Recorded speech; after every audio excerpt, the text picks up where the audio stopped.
community, or an ally.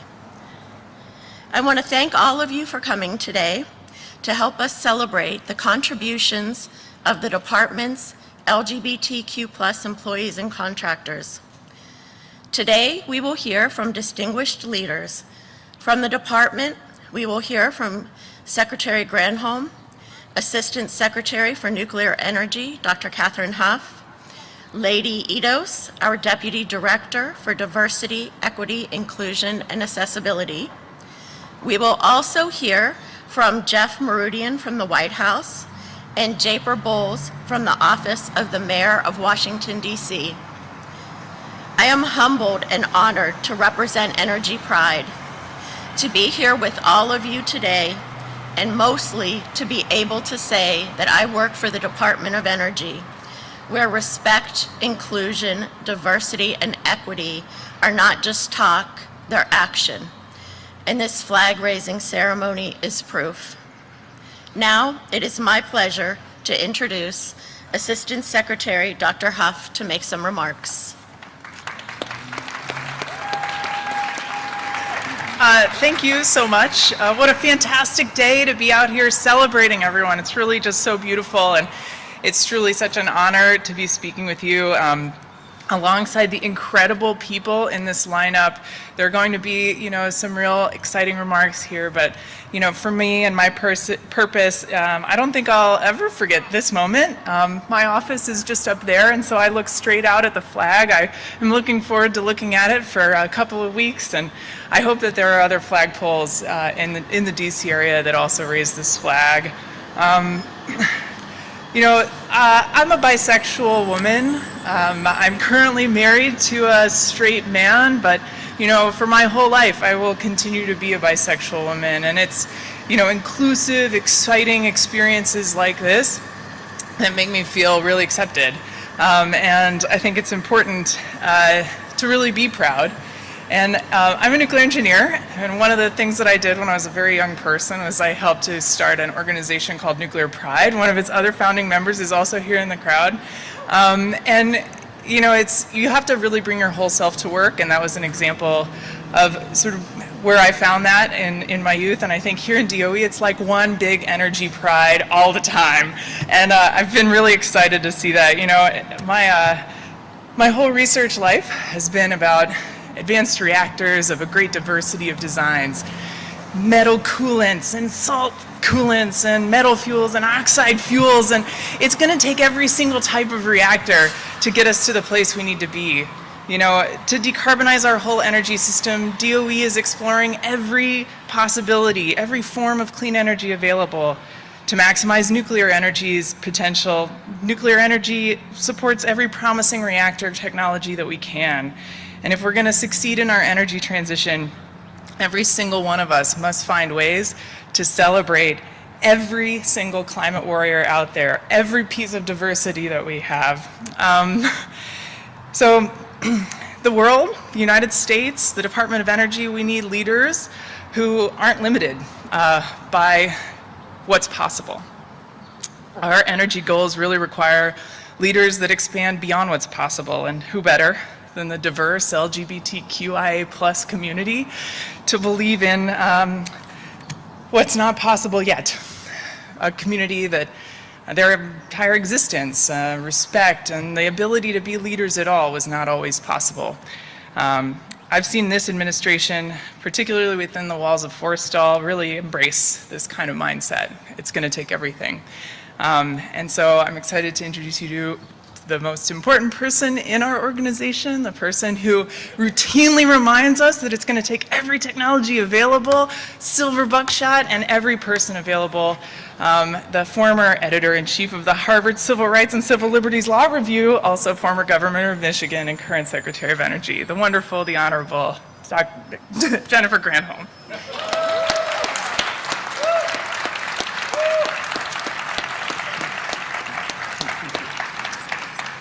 Thank you, Dr. Huff. Let's be clear, the most important people in this organization are right here, right? It is wonderful that you are willing to share your story. Margie, thank you so much for leading us off Thank you to all of you who are here. I mean, Tariq Shah, last year you and I raised this flag for the first time. And as long as I am secretary, as long as this administration's in power, this flag will go up every June. And in fact, last year, I think Ann Augustin read a quote from Walt Whitman, and I want to share a little more of Walt Whitman's words with you. And he writes, "I celebrate myself and sing myself, and what I assume, you shall assume. For every atom belonging to me, as good belongs to you."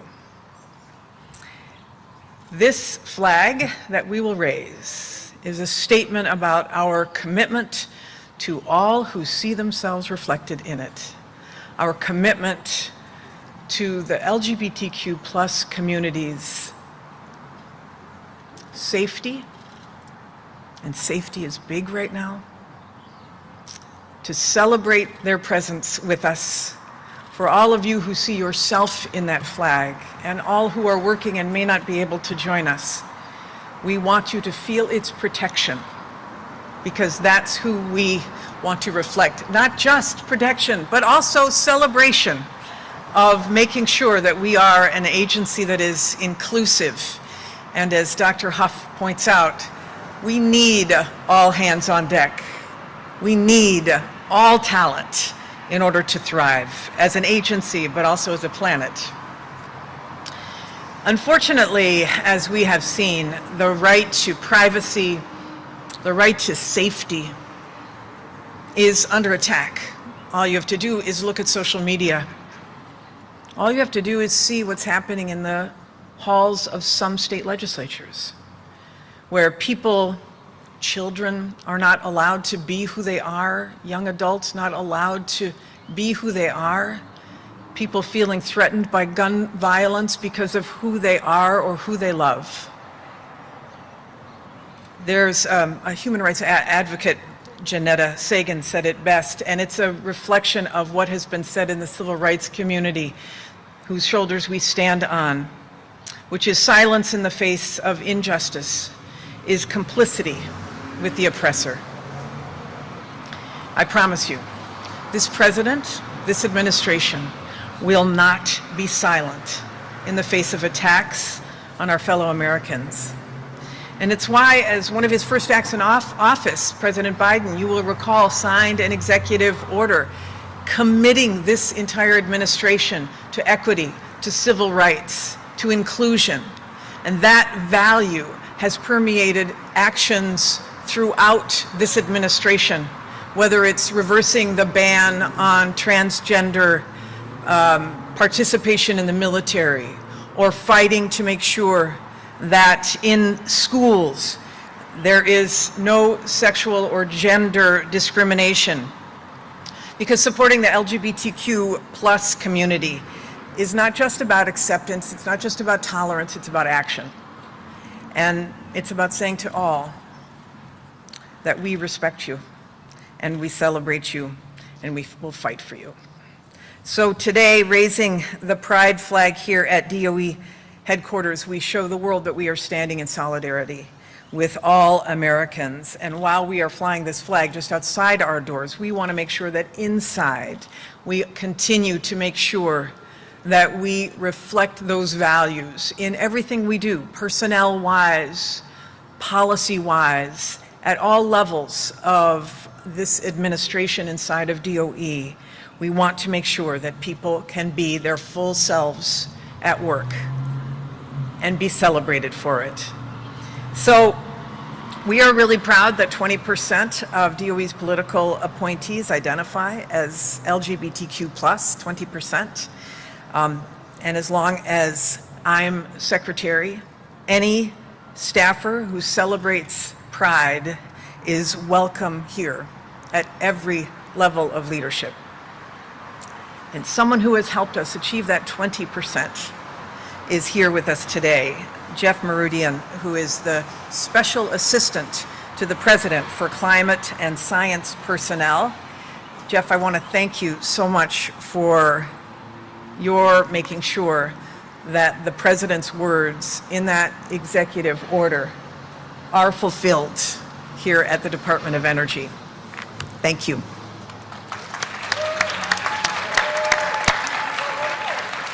Thank you so much, Secretary Granholm, not just for your incredible leadership of this agency, but also for your longtime support and commitment to our community. And it is so great to be here, such an honor, and really hard not to be choked up after hearing your secretary give those remarks. I know, like many of you, I started my career in government about 20 years ago, and the thought that we could be here celebrating, raising a pride flag with a cabinet secretary, with agency leadership, would have been unimaginable. So what a great day here to celebrate all together. I'm so proud to be a member of the Biden-Harris administration, an administration where 1 in 7 political appointees identify as LGBTQIA+, a tremendous accomplishment, one of many historic firsts in this administration. We have, as many of you know, our first openly gay cabinet secretary, our first transgender person confirmed by the Senate. The President, as the Secretary said, has taken many historic steps to ensure our safety and protection in the face of relentless attacks that our community faces every single day.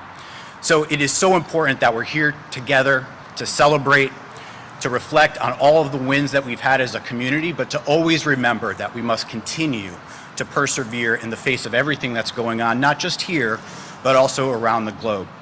So thank you all for being here. It's such an incredible honor to celebrate this day with all of you. It's also my pleasure to introduce Lady Edos, who is here with us today. Lady leads the DEIA program in the Office of Economic Impact and Diversity here at DOE. Lady?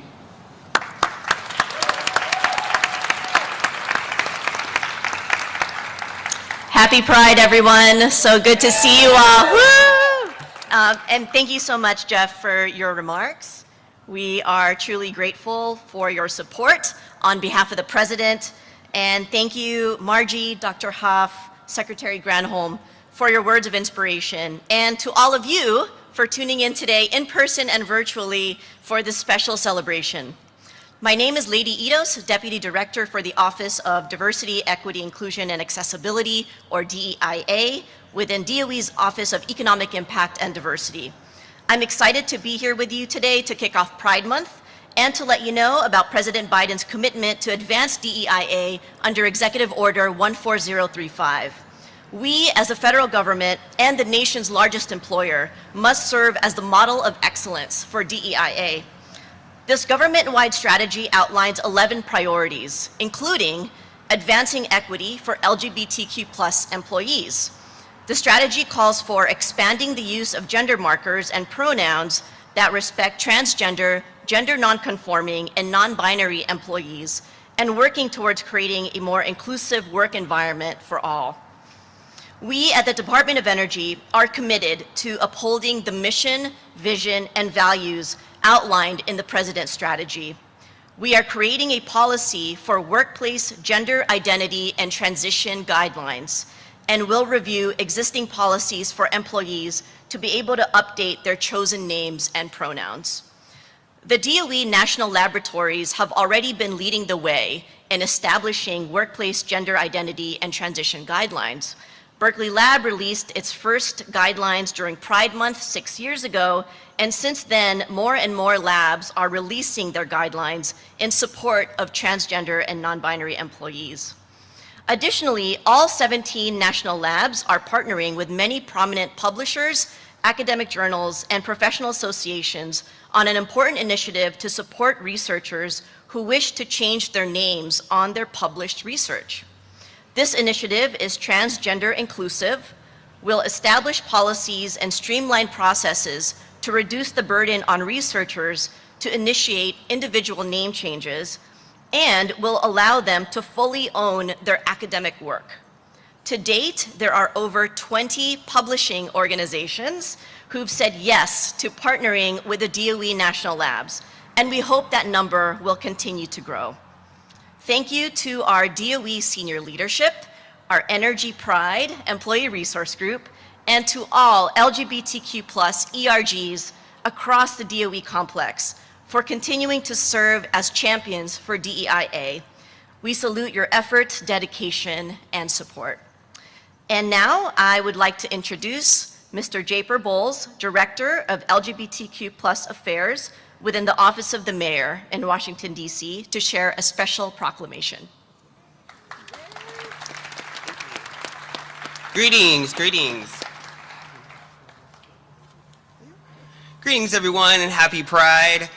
My name is Japer Bowles, and as is referenced, I am the director of the Mayor's Office of LGBTQ Affairs for the District of Columbia. And on behalf of Mayor Muriel Bowser and nearly 700,000 District of Columbia residents, LGBTQ professionals in energy, Secretary of Energy Granholm, and President Biden, thank you for your dedicated service to DC and all Americans.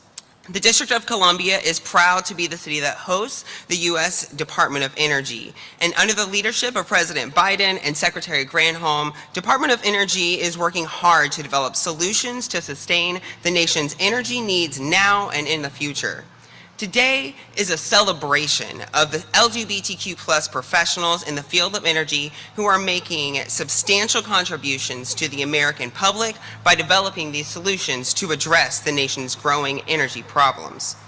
These LGBTQ+ professionals are designing technologies for tomorrow through clean energy demonstrations and are expanding access to energy efficiencies and reliable, clean, affordable energy and power for all Americans. In DC, the District of Pride, we don't ban saying gay or books. We empower, we honor, and we celebrate. And that's what we are here doing today. So thank you. And I'll now turn it over. No, I think we're about ready to raise the flag. If everyone can please go over to the flagpole so we can raise the flag. Thank you so much.